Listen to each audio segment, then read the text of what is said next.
Hi, welcome to the fifth session on group theory. The topic of today's session is integers modulo n. Okay, we will introduce and a bit of advice, a serious suggestion. The prerequisites for this are the notion of GCD and the notion of congruences. So, in case you have not learned them, I suggest that you watch my videos on these two topics. They are in elementary number theory ENT4 and ENT5. Okay, ENT4 I believe it deals with GCD and LCM. ENT5 deals with congruences. Please watch that, learn, then come to that. Otherwise, okay, you will find that you don't understand much because I am not going to explain too much there. Many of the things I took pain to explain there. Okay, so please watch and then come back to this. Remember, as I said, if you want to master algebra, then it's very important some basic elementary number theory like divisibility, division algorithm, GCD, LCM, Diophantine equation, congruences, up to Chinese remainder theorem, and little bit of the notion of Euler's torsion function. These are very important. Okay, and periodically I will be releasing videos on these topics also. Okay, so time to go back to group theory.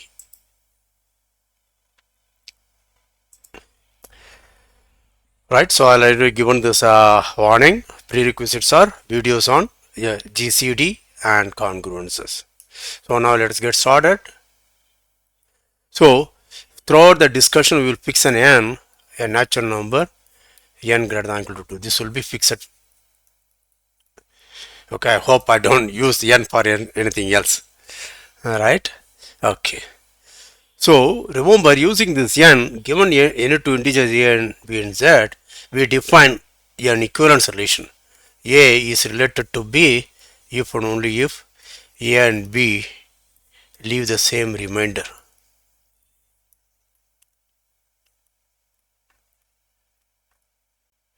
When divided by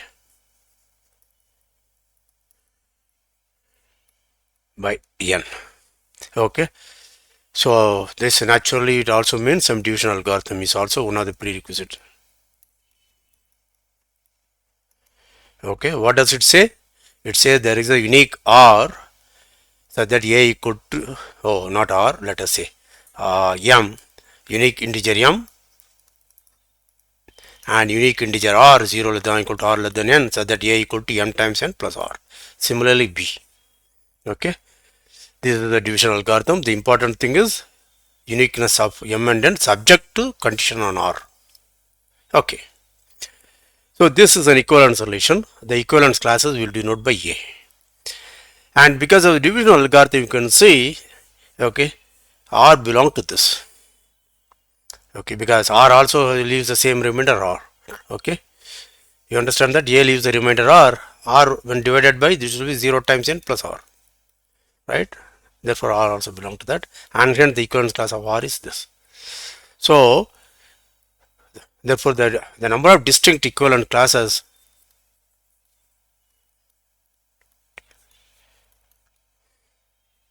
is n, namely they are denoted by 0, remainder 0, remainder 1, remainder n minus 1. That is why in number theory they may also call it residue classes and equivalence classes. We saw it, and number theory also calls it congruence classes. Okay, these are the things. So by z mod n, this is read as z mod n.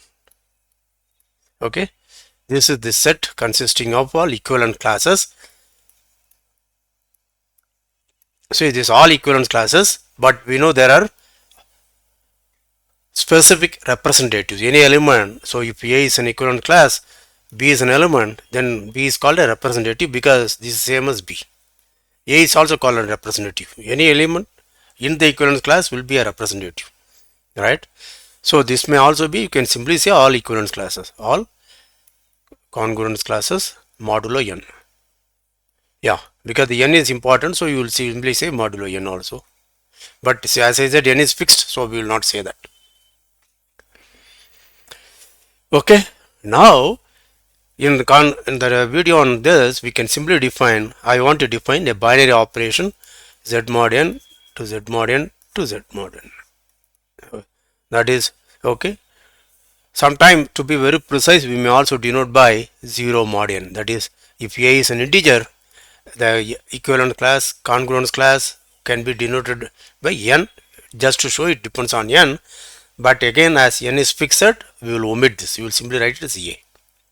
So you are giving me a and you are giving me b. Then I want you to define something here. The way we define that, look at a plus b. A is an integer, b is an integer, a plus b is an integer. Look at the equivalence class of a plus b. Okay. So we had already shown in that video. It's easy to see. It's a well defined.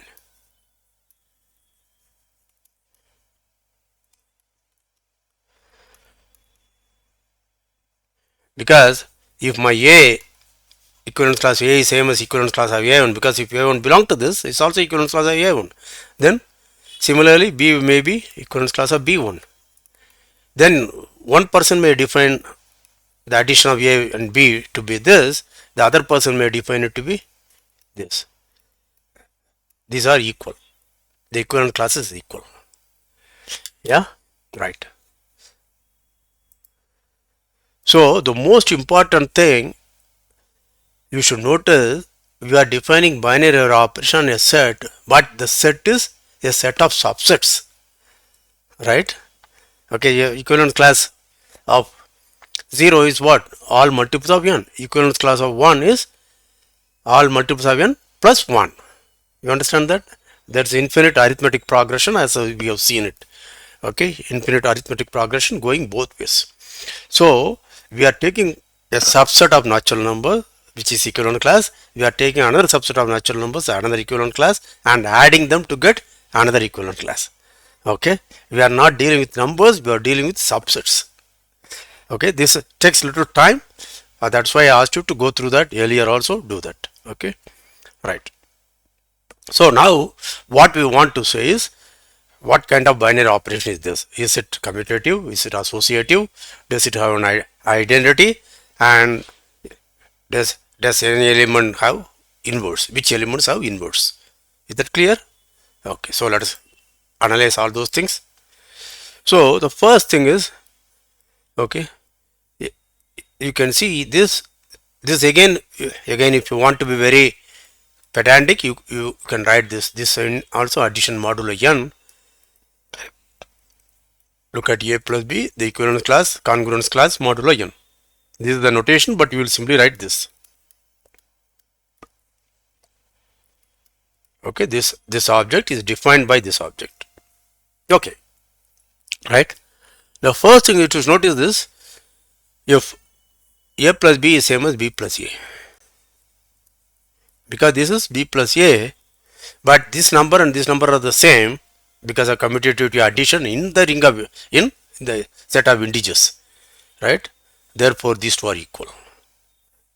Clear? Okay. The next thing is associativity. Let us check whether it's associative. That means I have a and then I have b plus c, right? Okay, what is this? This is by definition a plus, within this is b plus c. Okay, so this is an equivalent class of a, this equivalent class of b plus c. Therefore what is their addition? That is a plus b plus c, right? Now what is the other way around? The other way around will be a plus b.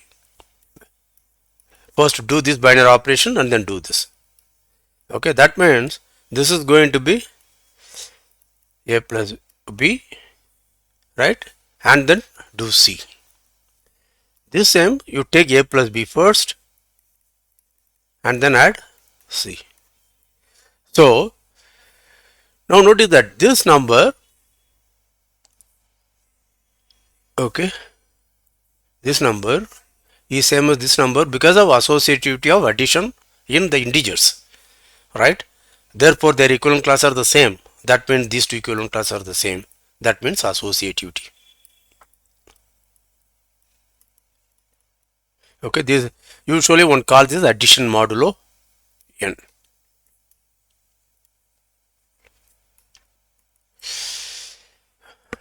Okay, right. The next thing, identity. So obvious choice is 0. But notice that this is also equal to n.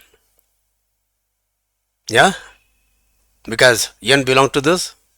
When n is divided, n will be 1 times n plus 0. Therefore 0 is the remainder, right? Okay, n divided by n. Okay, so now let's look at any a equivalent class and then add 0. What is this by definition? This is by definition a plus 0, but that's equal to a. And similarly 0 plus a will be 0 plus a, which is equal to a. Therefore this is identity is the identity. Notice that it's an identity, and we have seen it is unique, because if I have a semi group, that is a binary operation with an associative binary operation, then the identity is unique. We had already seen it. The next thing I want to know is inverses, existence of inverse. That is, given an A, okay, there exists a B, okay, so that this is equal to 0, right? Okay, so I will try to do that. This A, give me any integer A, as we have seen by thing, there are only, this A has to be some unique R, where 0 less than or equal to R less than n. What is this R? This is mn plus R, 0 less than or equal to R. By division algorithm, there is a unique R, therefore this is the same thing. Therefore I can as well say, for this, can I find a B so that this is equal to 0, right? Now notice that 0 is what? This is same as n. Now my R is between, if R is 0, there is nothing to prove. If R is 0, I can take B to be 0, because 0 plus 0 is 0. Okay, right. Therefore I can assume 0 less than or less than n, right? Then let us look at B equal to n minus r, right? Then r plus n minus r by definition is equal to n minus r plus r, which is equal to n, which is equal to 0. Therefore what you have shown is each element A in Z mod n has an inverse, right? Therefore what do we conclude? We conclude Z n with addition, if you want to write n, is an abelian group. Abelian group because it's the binary operation is commutative.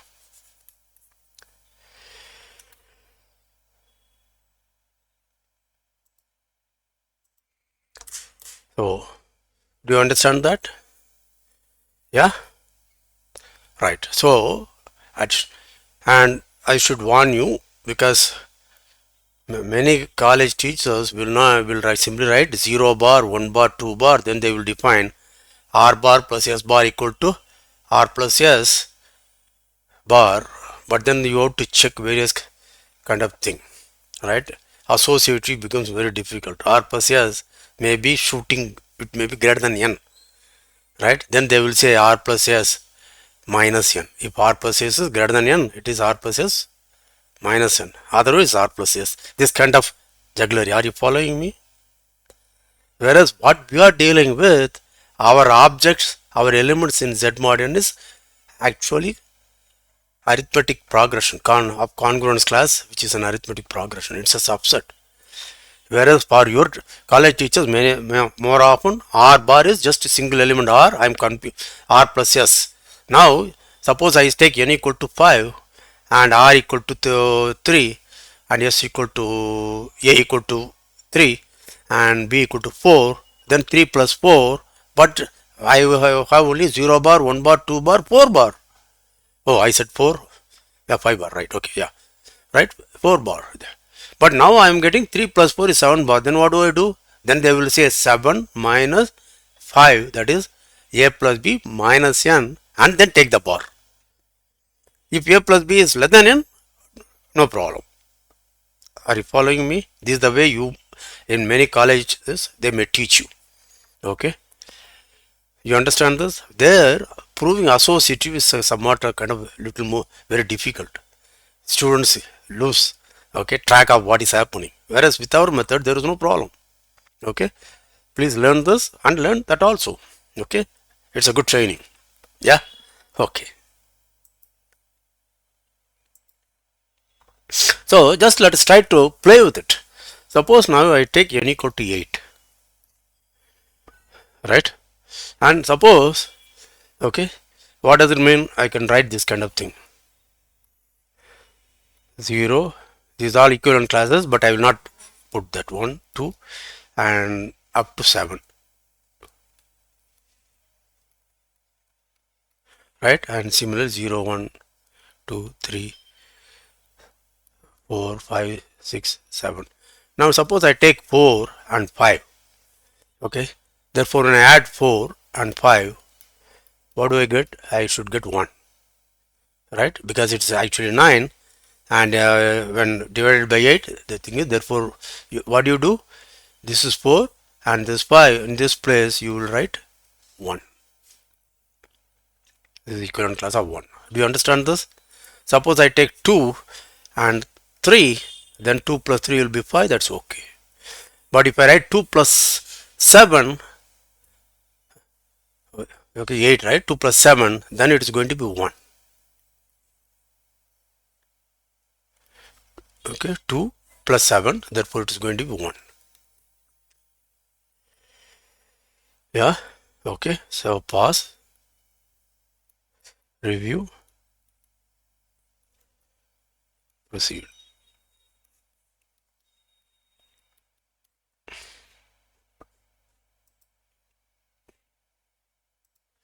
To make sure you understand, let us start with some element.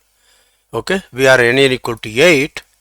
Let me take a equal to 6, right? Therefore 6 is there, and 6 plus 6 must be there. What is 6 plus 6? It is 12. But what is 12? Modulo 8, that is 1 times 8 plus 4, therefore it is equal to 4, right? 4. And what is 6? I wrote 6 plus 6, what I meant is this. And what is 6 plus 6 plus 6? This is 18, right? But 18 is modulo 8 will be 2. And 4 times,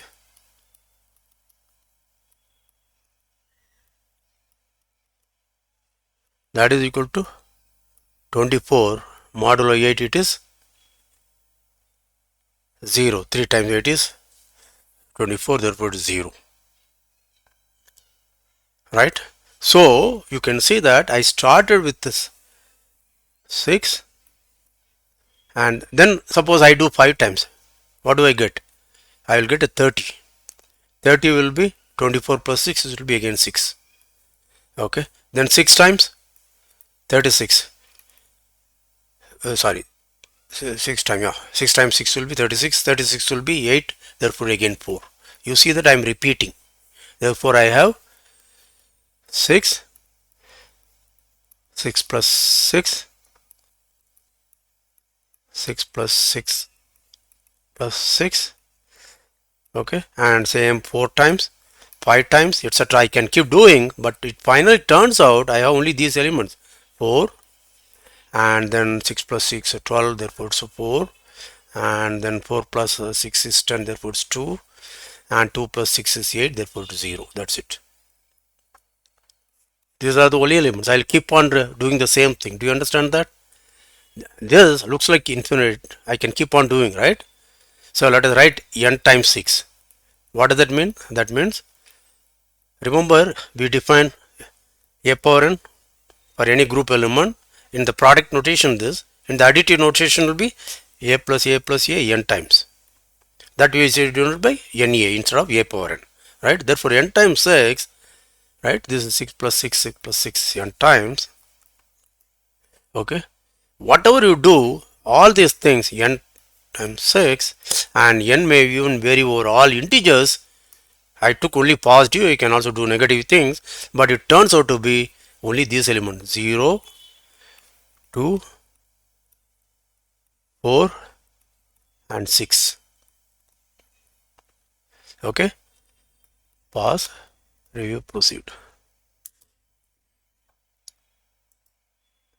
See, I am doing this kind of computation to make you comfortable. You also take some numbers, play with it. Okay, don't be afraid. What are all you are doing is third, fourth standard, right? Third standard. Simply divide and find the remainder. Then you know how to write it, right? So this is fun. Do it. Okay. Don't. If you simply watch me doing, you will not acquire confidence. Let us do something more now. Suppose inside I took 5, my a equal to 5. Then I want to know n times a. This set as n varies over z. What is this set? Now I have 5. Then I have 5 plus 5, which is 2. Okay. Then let me write 3 times 5. It will be easier for me. That is 15. And 15 is 7. Again, I should write equivalence class. Alright. And 4 times 5 will be 20. That will be 2 times. So therefore, it will be 4. 16 plus 4. And 5 times 5 will be 25. 3 times, therefore, it will be 1. And 6 times 5 will be 30 divided by 6. So divided by 8. Therefore, it will be 3 times 24. Therefore, it will be 6. Right. And 7 times 5 will be 35. That is 8 times 4 times 8, 32. Therefore, it's a 3. And 8 times 5 will be 40. That of course is 0. Now, if I add 9 times 5, it is same as 5. Right? Yeah. It is 8 times 5 plus 5, which is 0 plus 5. Therefore, it's 5. So, I will keep repeating now. Do you understand that? Yeah. So, what do I have? Maybe I should have written at the top 5. 1 times 5 will be 5. This is 2 times 5 will be this. So, you can see I got 1. Okay. Do I get 2? Yes. Do I get 3? Yes. 4? Yes. 5, that's a starting point. 6? Yes. 7, 8. 8 will be 0, therefore I got it. So I got all the elements. Do you see that?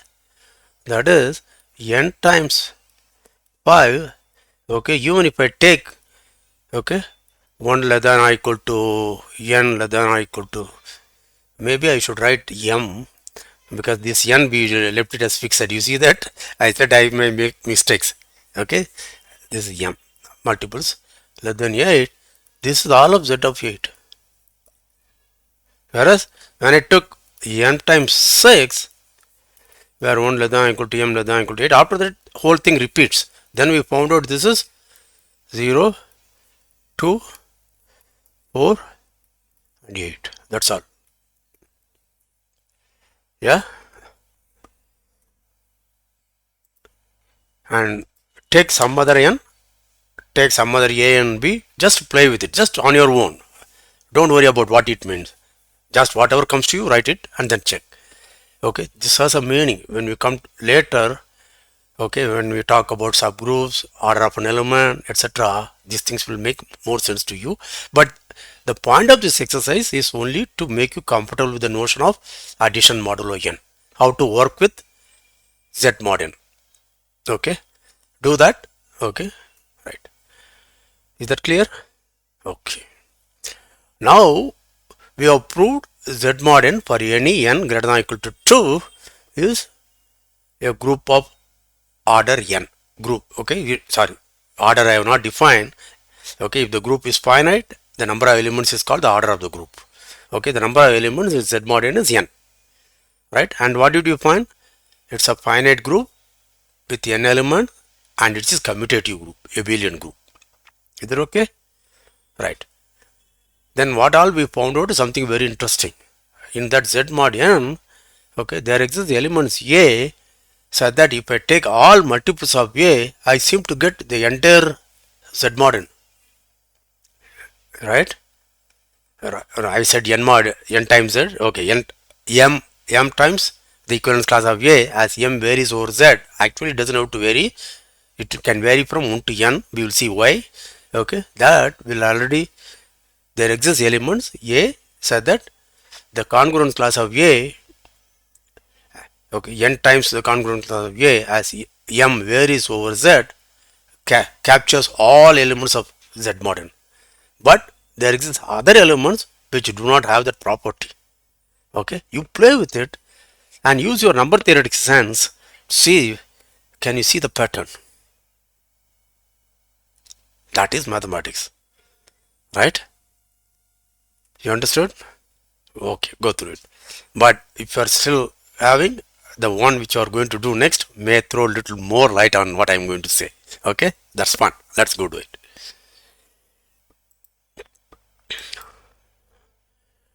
Okay, now what we want to do is we want to do something else now. Now let's look at Z mod n. Okay, in that we also define a product, that is, this is equal to the equivalent class of AB. This is the ordinary product. This is the product. If you want, again I have to do this. Okay, all kind of thing. And this is the A dot B, the ordinary product of integers, right? Okay. And then if we look at the equivalent class of 1, and if A is any integer and this is the equivalence class here, then what is A dot 1? That is equal to A dot 1, which is equal to A, and similarly 1 dot A.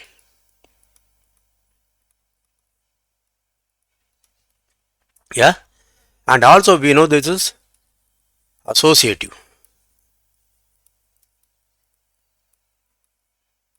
This is by definition A into dot BC, right? Therefore, this is by definition A BC.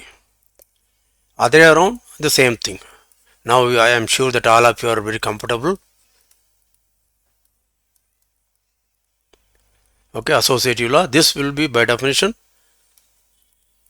AB dot C, but this is AB dot C. But these two numbers are the same. This number and this number are the same because of associativity of the product in integers. Therefore, associativity is clear. Yeah. Therefore, what do you think I have? This is the crucial thing.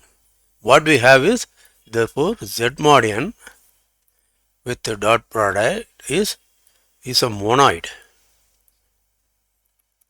and it's actually commutative monoid. Why? A dot B equal to equivalence class of B, equivalence class of A, right? This is a commutative monoid. What is a monoid? A binary operation which is associative with identity. We have shown that, right? This is a monoid.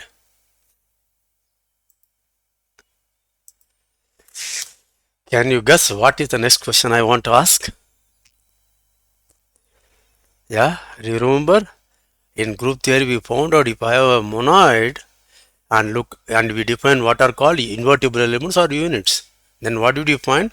In any monoid, you take the subset of all units. Under the same binary operation, it's a group. We gave a lot of examples. Do you remember? Right? Therefore, now what we can do?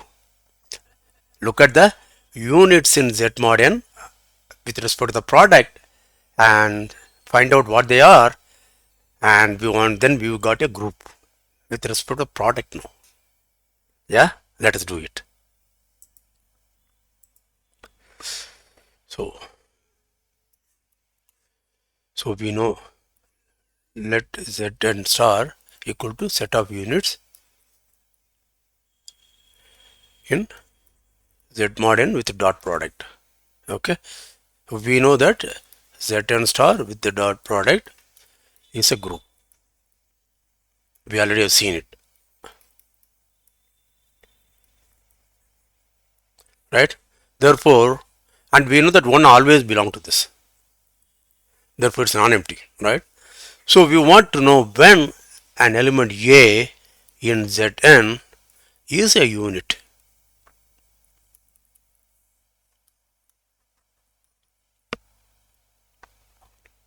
Is the question clear? Right. Now, how am I going to answer that? So, let us look at. So, suppose B is a unit.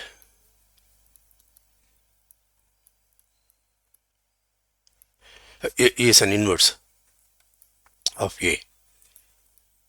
That is A times B, which is AB. AB, it is equal to equivalence class of 1. You understand that? There exists a B, there exists a B so that this happens. Right? Now, that means I can find an integer B so that the product AB, the congruent class of AB is equal to the congruent class of 1. What does that mean? That means AB minus 1 is divisible by n. Yes? Remember what was our definition of this? We define in 3 different ways. One is equivalent class with respect to the same remainder. The other one is, okay, A is equivalent to B if A minus B is divisible by n. These are equivalent definitions, right? So this means, but that means AB minus 1 equal to some, let us say Mn. Yeah. Therefore, now let us, okay, do this AB plus minus m times n equal to 1. M is an integer, right? You understand?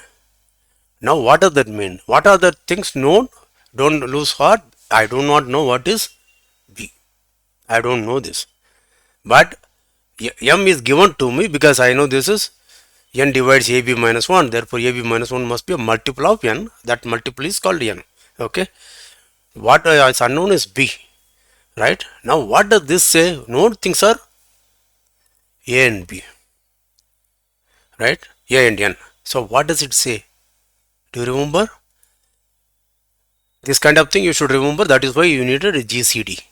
What did we say? If you give me two numbers A and n, okay, the GCD was the least positive element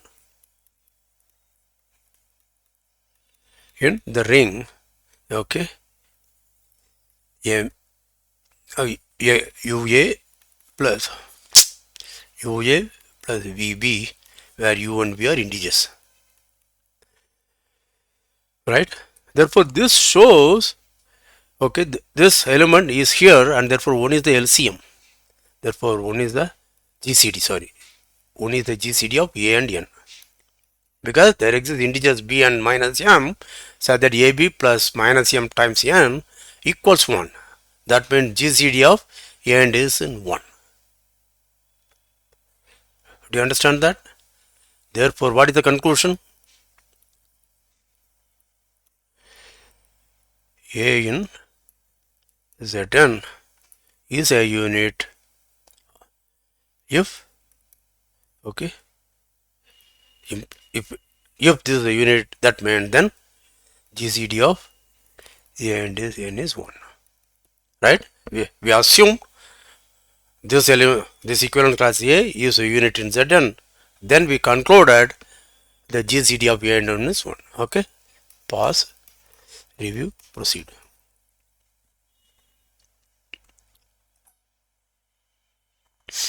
Now let's look at converse.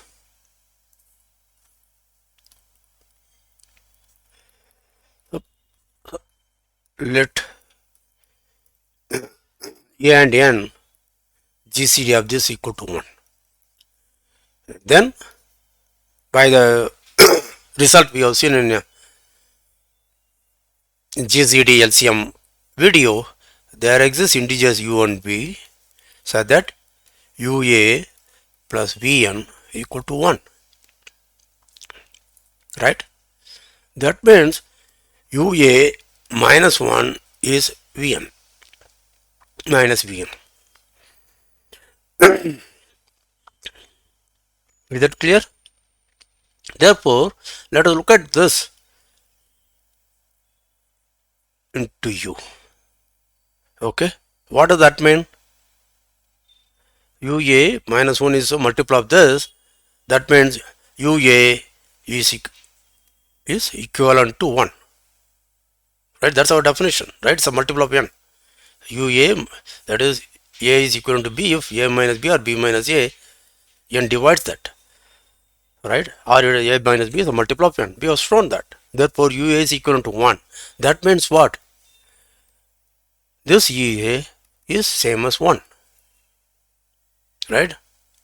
The equivalent class or congruence class of UA is same as the congruent class of 1.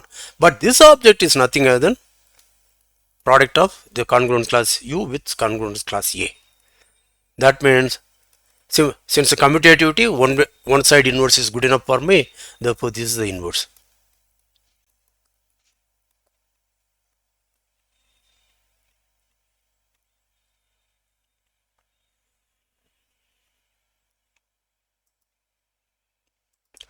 Do you see that how the number theory is very useful for us? That's why you should please go through. Okay, don't assume. Okay, watch those two videos, learn that well. You will see repeatedly will use. When you come to ring theory also, that knowledge will be extremely useful. So please learn that. So what you have shown now, in Z mod n, under the product, do you know when an element is a unit? When does the congruent class A is a unit? If and only if the GCD of A and n is 1. That means A and n are relatively prime. Is that clear? Yeah? Please understand. And we did something with addition. Right? I said when you come to the next topic you will understand. Okay? I'm talking in mysterious tone, but only when you try to unravel the mystery you learn lot of things. You gain lot more knowledge and confidence. Okay? Use this information to attack the earlier problem. Why did equivalence class of 5 n times A, I was able to catch all of Z mod 8, whereas equivalence class of 6 I could not do that. Okay, I have more or less given the idea, you should do it. Okay, come back. So what have you shown now? So we have identified the units in Z mod n. Okay, they are the equivalence classes of A, where A is relatively prime to n. The next question is, remember Z mod n has n elements, right? Now I can ask, how many elements are there in Zn star? That is, how many units are there in Zn? Okay, that is something which a number theory has a notion, which I have not introduced in number theory course, which will come later, but I can simply say. Okay, let us do that. Okay, let for any natural number n, let phi of n maybe n greater than or equal to 2. Okay, let phi of n is the number of natural numbers, number of k in n, so that k is less than or equal to n, and GCD of k and n is 1. That is the number of relatively prime. Okay, remember this is a cheating. I wanted to know what is the number of units in Zn. Now I am simply saying it is phi n. But what is phi n? It is the number of elements which are relatively prime. You see that it is a circuitous logic. Okay, I am not actually answering that. Yeah, I am just passing the bug to phi of n. That phi is called Euler's torsion function. But in number theory course, I will give a very explicit formula for phi of n. Okay, in terms of prime factorization. Okay, then we have a confidence. But there is something interesting. Okay, a special case which is worth understanding. That is what we are going to do now. Okay. So, number of units, okay, this in Zn is a unit, Okay, if only if GCD of n equal to 1. Okay, but then I am saying phi of n. Okay, now I want to know number of units. Now is phi of n is the k in natural number, so that k is less than or equal to your n, and GCD of k and n is 1. Okay, it doesn't solve the problem. Do you understand that? Okay. But suppose my n is a prime, say p. Again, in number theory, I am yet to define prime numbers, okay? But all of you from high school, you know what is a prime number, so let us assume then. Now start with 1 less than or equal to k, less than or equal to p minus 1, okay? Right? Or even p. No, notice that each of them is a prime element, okay? The thing will be exactly p minus 1. Okay, because for p it will be GCD of p and p will be p. Therefore GC, okay, number of element, that is phi of p is p minus 1. That's what I want to say. Is that clear? 1 less than or equal to k, less than or equal to p minus 1. Each of them will be p. You understand why? Because suppose d is a common divisor of k and p, then d divides p. But p is a prime, therefore d must be either 1 or p. You understand that? Yeah. Therefore, but remember, d is a common divisor of k, but k is less than or equal to p minus 1, and d divides k, therefore d is less than or equal to k, therefore d is also less than or equal to p minus 1, therefore my d must also actually be 1. Do you understand the logic? Okay. Therefore, each one of these elements is relatively prime to p, therefore phi of p is p minus 1. That means what? So if I look at Zp, where p is a prime and its units, okay, this is nothing other than all non-zero elements.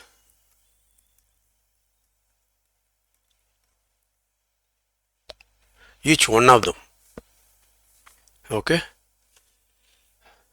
right? This is the set. That is, every non-zero element has an inverse, right? It's like something like what you see in Q. So in Q, look at all non-zero elements. Each element has a multiplicative inverse. Under a product, it has an inverse. Similarly, R, you look at all non-zero elements, each element here has a multiplicative inverse. Therefore, Q has two structure plus and product. R also has two structures plus and dot product. Then what do you have? Here, if I look at Q's, under Q and addition, this is an abelian group. R and addition is an abelian group. But I have an extra things, second binary operation with respect to dot. If I look at only Q star, this will be a group. And similarly, R star, this is a group. Right? Now, similar thing is what is happening. In ZP, I have addition and also multiplication. And look at all non-zero elements. The ZP star is the units, but ZP star actually turns out to be ZP minus 0 element.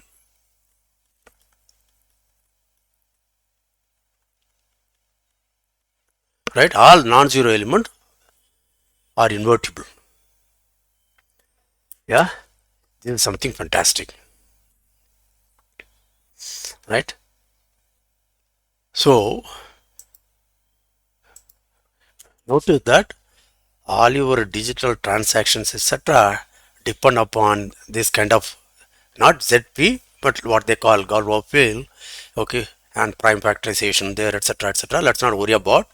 I just want to try to impress you why this is very important. Okay, and these are actually where they call finite fields. That is, I have multiplication as well, addition as well as multiplication, and non-zero elements becomes again a group under multiplication, okay, then there is also a relation, distributive law, that also we can prove. I am not doing it, okay, but we will do it in number theory, we will do it when we come to ring theory. So there are finite fields. You saw there is a finite group, it also has a multiplication and non-zero elements form a thing, okay, right. And I will stop this lecture with an interesting anecdote. One of the greatest mathematicians, you must have heard the name Hardy, right?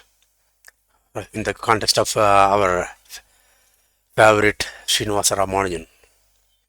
Okay. He has written somewhere, I think it's a mathematician, no, mathematician apology, I don't remember. He said that I love number theory because it is pure mathematics, there won't be any application, so I love it.